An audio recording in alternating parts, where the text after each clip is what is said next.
Narbek, oğlum, ben sana aytıp koyayım buna öte çoğun bir meldeşin aldığında. Seni gerde uşuğa çeyin, özün üçün, jakındarın üçün, bokslaşıp gelsen, bugünkü senin çığa turgan boksun, bugünkü meldeşin Kırgız, büt Kırgız'ın namusunu karmaysın, oktun mu?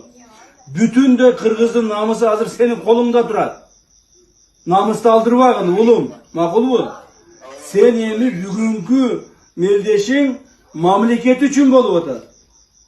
Kırgız mamleketi üçün. Sen üçün esten çıkar bu.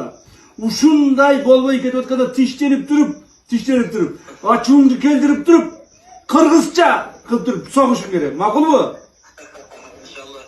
Makul bu oğlum, biz sana işeniyoruz. Sen bizim batırımızsın. Sen bizim mamleketimizin, elimizin, yurtumuzun batırısın. Makul mu? Kırgız, bağırdık Kırgız'dın. Kırgızstanlıkların namusu senin kolunda durat hazır. Namusunu verme gene. İnşallah. Bağırımız canı otağız, kuyu otağız bulacakta senin için. Makul mu oğlum?